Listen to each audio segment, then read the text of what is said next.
Hoy es un día muy especial como iglesia y todo comenzó hace muchos años, en el año 1975, fue el 13 de septiembre, que estaban aquí en la calle Intendente Carro, en el número 57, allí cerca de la avenida, enfrente de ese terreno grande que era de un club, y justamente enfrente se había alquilado una casa y ahí comenzó la obra del Señor, y fue por iniciativa de hermanos que habían venido de Estados Unidos y del Canadá. Y el pastor Swain, primero fue el pastor Roberto Casper, que vino con su familia. Él vive ahora en Estados Unidos, en el sur, en el estado de Texas, y vino después el hermano Swain, quien ya está en la presencia del Señor y falleció hace unos años atrás. El año pasado falleció su hija mayor, que era parte del grupo también de la escuela dominical en aquel tiempo.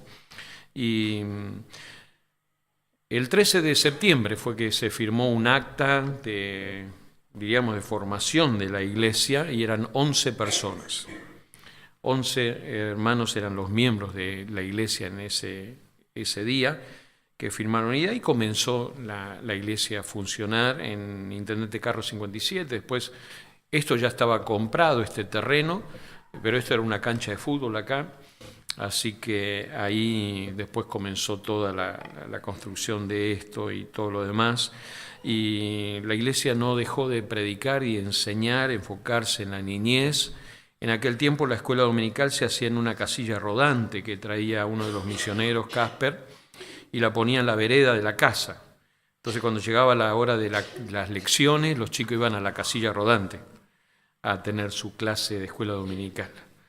Hoy día tenemos el piso de arriba con mucho más comodidades, ¿no? Y así comenzamos a predicar y a enseñar en el barrio. La iglesia fue creciendo. Comenzamos a mirar la misión, comenzamos a mirar al mundo, comenzamos a mirar el interior, primero el interior de Neuquén, y fuimos a Rucachoroy por más de 10 años allí, y ayudamos a los hermanos a plantar una iglesia ahí también en ese paraje de Rucachoroy. Y después de eso enviamos a Ellen al campo misionero, al África, y ella estuvo como 20 años aproximadamente sirviendo al Señor y predicando en distintos campos, en distintos lugares en África. Y bueno, la iglesia siguió predicando, enseñando, trabajando. Hace 10 años atrás aproximadamente, un pastor de la ciudad de Neuquén falleció y la congregación se dispersó y quedó el edificio. Entonces nos donaron ese edificio a nosotros. Y a partir de allí, hace 8 años atrás, está funcionando la iglesia, que es Nueva Vida, en el barrio Unión de Mayo, ahí en la calle Picún Leufú. Ahí está la iglesia que surgió de esta iglesia, con el pastor Ricardo, con varios de los hermanos que fueron como miembros a la iglesia allí. Y ellos también están celebrando hoy su aniversario, porque fue justamente en este tiempo que nosotros dimos inicio a las actividades allá, así que esta noche vamos a estar con los hermanos compartiendo en Unión de Mayo. Y así fue creciendo la iglesia, la obra del Señor en la ciudad de Neuquén, extendiéndonos. Y bueno, pasaron muchas cosas en la iglesia. Yo podía contar muchísimas cosas, muchas cosas gratas, muchas cosas desagradables, muy tristes, muy desafiantes para el pastor, sobre todo, momentos muy críticos, momentos de mucha alegría y momentos de mucha tristeza también. Pero tiene que ver todo esto, porque así es la vida, ¿no es cierto? Usted también ha pasado momentos felices en la vida y momentos tristes y momentos de dolor, Pero en todas nos ayudó el Señor, en todas. Y en ese año 75, fue en el año que comenzó la iglesia, el 13 de septiembre, ahí se inició la iglesia. Y este pastor llegó en diciembre del 75. O sea, cuando yo llegué eran 11 hermanos, incluso menos, porque 12 fueron, que era la familia del pastor. El pastor se fue ahí nomás, yo llegué y a los 2 días se fue. Se fue a Estados Unidos a tener su licencia de 1 año, con toda la familia, o sea que era la familia, éramos 11, así que, no sé, éramos 6 después. Como un grupo pequeño. Pero en ese tiempo ni pensamos en grupo pequeño, ni en una célula, ni nada por el estilo. Bueno, pero fueron momentos duros, pero el Señor estuvo con nosotros en todo momento y nos ayudó y pudimos ver la gracia de Dios en todo el tiempo. El título. ¿De qué iba a hablar hoy si no era de esto? Yo digo, ¿de qué voy a hablarle a los hermanos en este día tan especial que es el aniversario? Recordar la iglesia. Yo no voy a hablar de mí, ni voy a hablar de la gente, ni nada de esto. Quiero hablar del diseño de Dios para la iglesia. Creo que este es un momento especial para aclarar en muchas cosas. Muchas personas hoy van a entender muchas cosas. Para otros va a ser un repaso, para otros va a ser fortalecer la fe, para otros será ordenar los jugadores, como se dicen los chicos, ¿no? Para ordenar las cosas. Pero me pareció que era muy oportuno pensar el diseño de Dios para la iglesia en este día. Y cuando pensamos en el diseño de Dios para la iglesia, podemos tener un pensamiento muy, muy amplio de esto, porque Dios nos deja pensar de esta manera ampliamente, y usted va a ver que las iglesias pueden tener distintos diseños. No estoy hablando del diseño del edificio, porque eso lo hace un arquitecto. Estoy hablando del diseño de Dios de la iglesia que formamos nosotros, y eso lo hace Dios como arquitecto. Él es el arquitecto de esta iglesia. Entonces vamos a poder profundizar y ver cuál es el diseño de Dios para nosotros. Ahora, estábamos hablando de patrones. Justamente en este viernes con la reunión de los hombres hablamos de los patrones que Dios tiene. Y Dios tiene patrones y tiene principios. Y es muy interesante pensar en esto, ¿no? Y son justamente los patrones de Dios que nos ayudan a nosotros a poner en orden nuestros pensamientos. Ahí tenemos el diseño de Dios y usted tiene ahí 5 dibujos. Y usted dirá, ¿qué son esos dibujos? Bueno, tenga paciencia solamente, pues se los voy a mostrar uno por uno.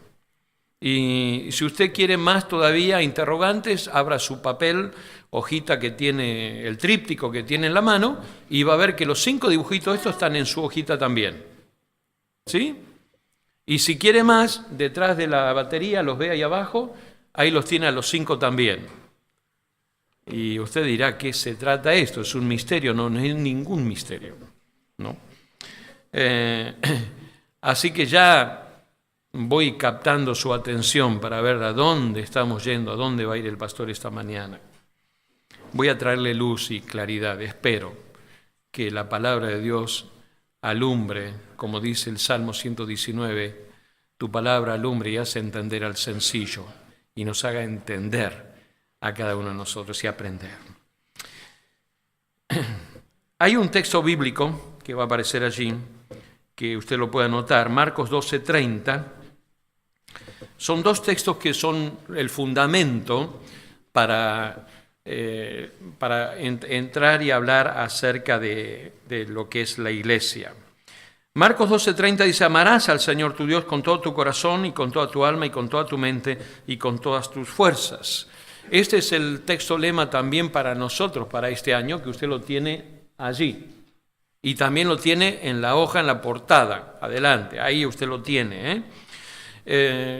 Observe, Este pasaje de las Escrituras es una palabra que el Señor Jesucristo dice cuando los hombres vinieron y le preguntaron: Señor, ¿cuál es el mandamiento más importante? Y ellos dirían: tenemos 600 mandamientos y para nosotros son todos importantes. ¿Cuál de ellos es el más importante? Y Jesús les da este mandamiento: amarás al Señor tu Dios con todo tu corazón, con toda tu alma, con toda tu mente y con todas tus fuerzas. ¿Qué es lo más importante? Dios. Dios. El segundo pasaje de las Escrituras que quiero mostrarle, Mateo 28, 18 al 20. Jesús se acercó y les dijo: toda autoridad me ha sido dada en el cielo y en la tierra. Por tanto, vayan y hagan discípulos en todas las naciones, bautícenlos en el nombre del Padre y del Hijo y del Espíritu Santo, enséñenles a cumplir todas las cosas que les he mandado, y yo estaré con ustedes todos los días hasta el fin del mundo. El pasaje anterior que leímos en Marcos 12 es llamado el Gran Mandamiento. El Gran Mandamiento, poner a Dios en primer lugar. En este pasaje lo conocemos como la Gran Comisión.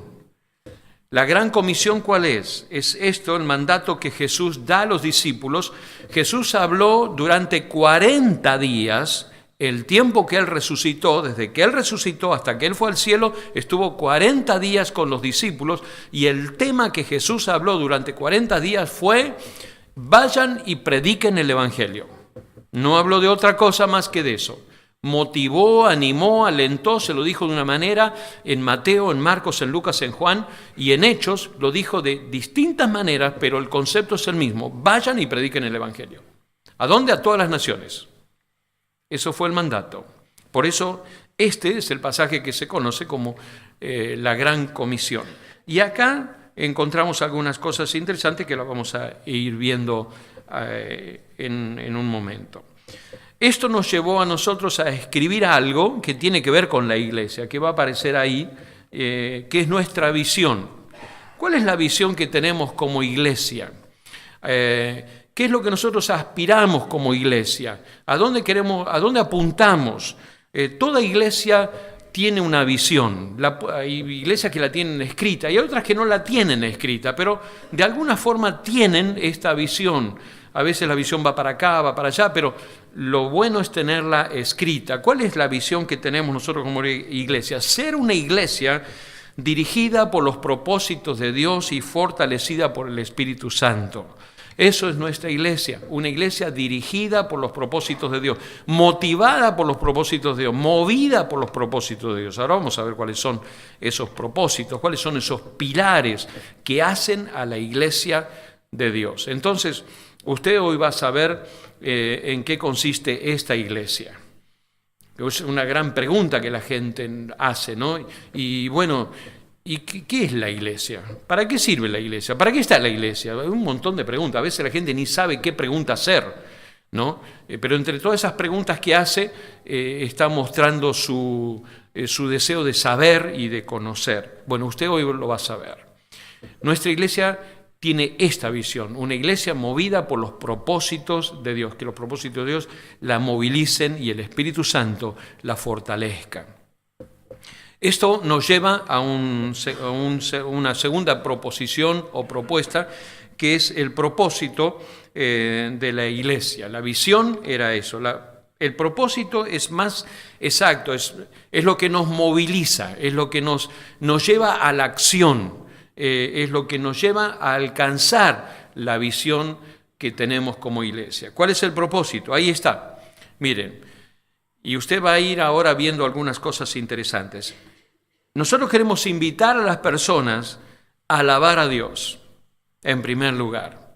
Usted está invitado a esta iglesia para venir y alabar a Dios. Por eso cantamos estas canciones, exaltamos a nuestro Dios y cantamos estas canciones que nos hacen pensar en nuestro Dios. En segundo lugar, a pertenecer a la familia de Dios. A que usted no solamente cante, sino usted sea alguien que pertenece a la familia de Dios, sea parte de la familia de Dios. A crecer pareciéndose a Jesús, a servir a los demás y a anunciar una nueva vida en Jesucristo hasta los confines de la tierra, hasta lo último de la tierra.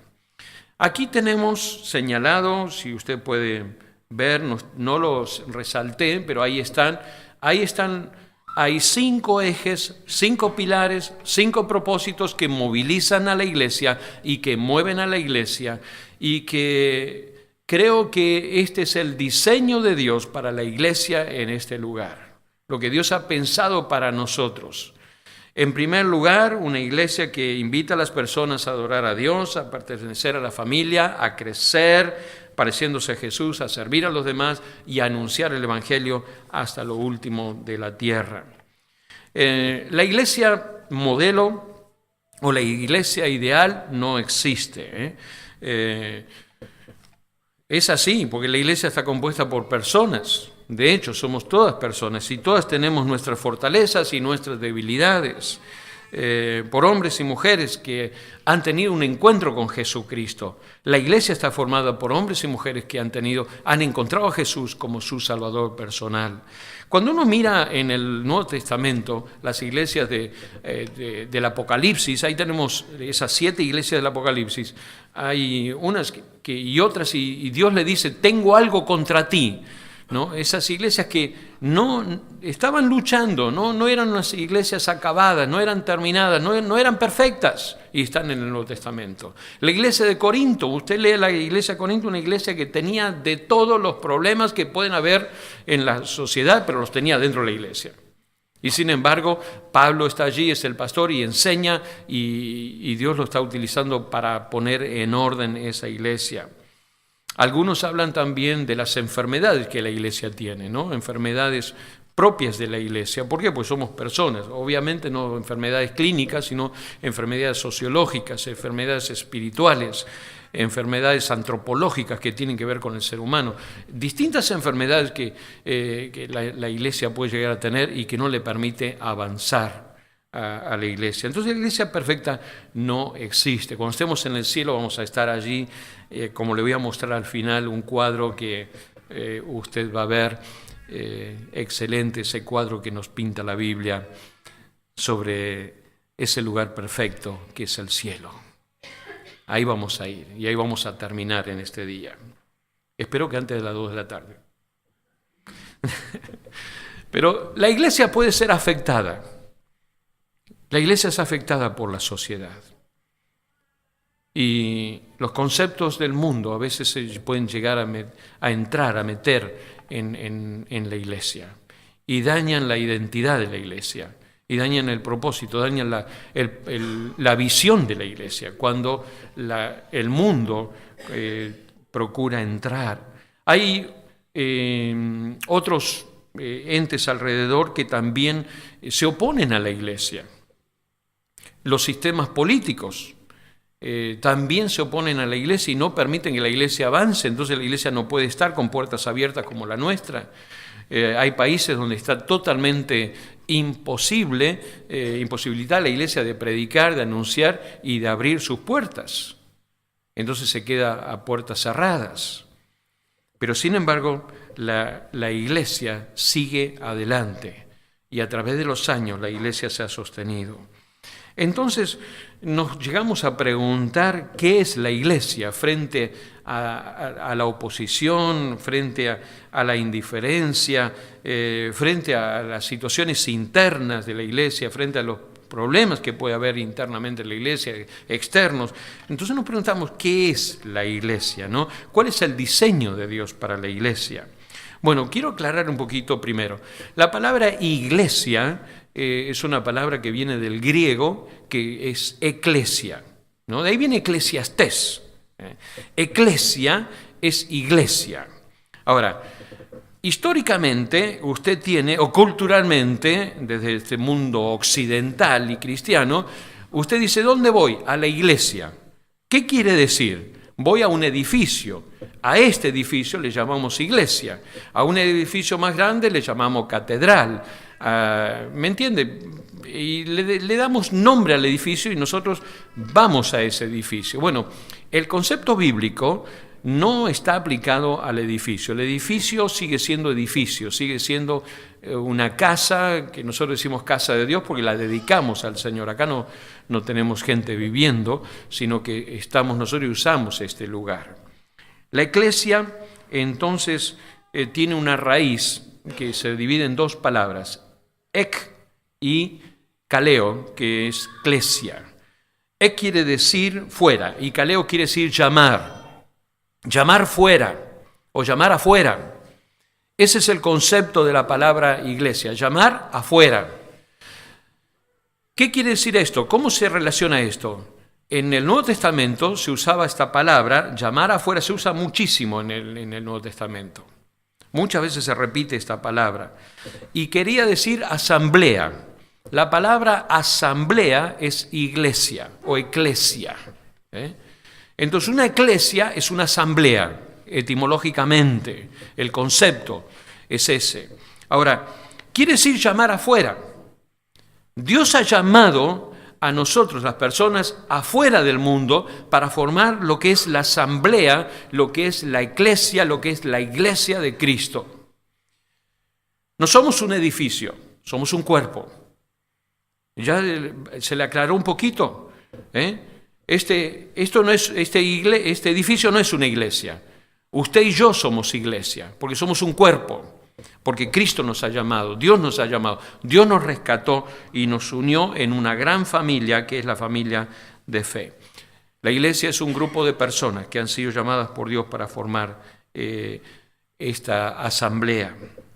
Entonces, la iglesia está compuesta por personas que han tenido un encuentro personal con Jesucristo. Por eso no todo el mundo que viene y forma, la gente que entra por la puerta, viene a la iglesia, viene a la asamblea, pero no llega a ser parte de la asamblea. ¿Por qué? Porque todavía no ha tenido un encuentro con Jesucristo. Falta ese momento de encuentro con Jesucristo para ser parte de esta asamblea, de este diseño que Dios tiene para la iglesia. Entonces, voy a contestar esta mañana una pregunta y voy a tratar de ser breve y lo más conciso y preciso para que usted lo entienda cabalmente. Espero que usted lo entienda. Mi pregunta que voy a responder esta mañana es: ¿cuál es el propósito de la iglesia? ¿Cuál fue el diseño de Dios? ¿Para qué Dios hizo la iglesia? ¿Cuál es el propósito? Y cuando hablamos de iglesia, hablamos de personas. Y cuando hablamos de propósito, mire, decimos, bueno, Dios, ¿para qué me hizo a mí? Es la gran pregunta que todas las personas tenemos y todas las personas tienen. Bueno, entonces ¿para qué me hizo Dios? ¿Para qué estoy en este mundo? ¿Cuál es el sentido de la vida? ¿Qué Dios me puso aquí? ¿Para qué? ¿Por qué estoy acá?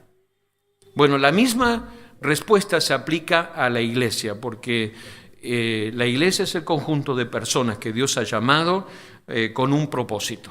Y vamos a ver cuál es ese propósito entonces. El primero de todos los propósitos que tenemos allí, y está ahí, usted lo tiene. Y mire, ya va viendo los dibujitos, ¿no? Cómo se van relacionando uno con otro. Ahí tenemos la llama ardiendo. El primer propósito es adorar a Dios. Amarás al Señor tu Dios con todo tu corazón, con toda tu alma, con toda tu mente y con todas tus fuerzas. El centro de la vida ha de ser Dios. El centro de la iglesia es Dios, no es otro. Si Dios no es el centro de la iglesia perdió el objetivo, perdió la visión, perdió el propósito, perdió todo. Dios es el centro. Si Dios no es el centro de la vida, usted ya sabe lo que pasa. Usted ya sabe lo que le ha pasado a usted cuando Dios no ha ocupado el centro en su vida. Cuando Dios no fue la parte importantísima y principal y medular en su vida, usted ya sabe lo que ha pasado. Y usted sabe lo que va a seguir pasando en su vida, si Dios no ocupa el lugar central en su vida. Cada uno de nosotros tenemos una cosmovisión. Cada uno de nosotros vemos la vida de una manera. Eso es una cosmovisión. Y en esa forma de ver la vida, Dígame, y usted respóndase a usted mismo, ¿dónde está Dios? ¿Dónde está Él? Él puede estar en cualquier lugar, puede estar aquí, puede estar allá, en el recuerdo, puede estar a la mañana, puede estar en algún momento. Pero si Dios no está en el centro de su vida, está en el lugar equivocado. Está fuera de lugar. Dios está fuera de lugar.